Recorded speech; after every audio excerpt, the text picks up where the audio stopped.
What do you have to do on the news days? Depending on what role you get, you have different things. So depending on whether you're part of like TV, radio, print, or online.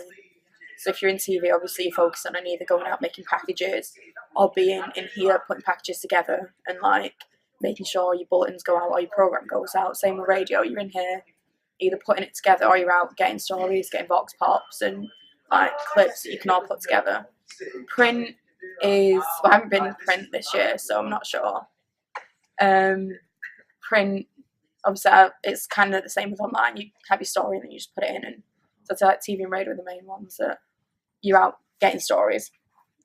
How have news days developed you as a journalist? They give you a sense of like what you're actually doing when you're out there, rather than being sat in writing an essay or something on like critical journalism studies or whatever.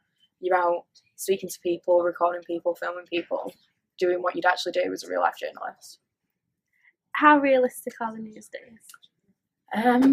It depends what role you're in, I think. Because obviously, if you want to be a journalist, you're not going to go in and like be a camera op or anything. But I think everyone goes out and gets stories anyway, so it's pretty realistic because you're out finding stories, writing it up, filming it. So yeah, I think it is pretty realistic. Do they give you a real taste of what it's like to be a journalist?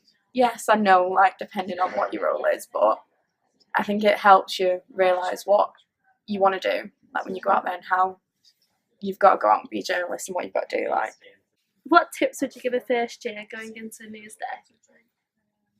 Just put everything into it. If you've been told to do a story, go out and do it. Don't just be like, oh, I don't really want to ring someone, I don't want to speak to someone. Go out, do it, and then once you get into your second and third year, you'll have no problems with ringing people or asking for press releases, or it'll just give you the confidence about, right, I can do it, give me the story, I'll go out, I'll find it.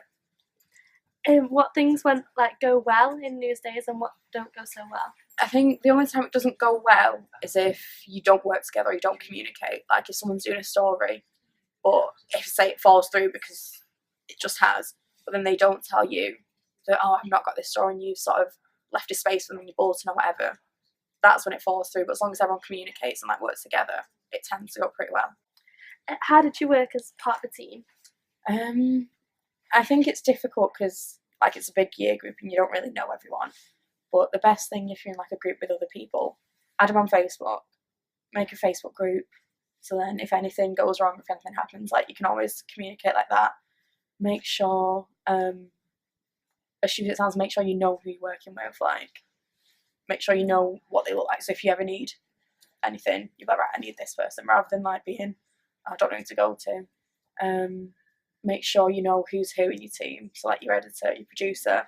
So if you've ever got any problems with anything, you know who you're looking for.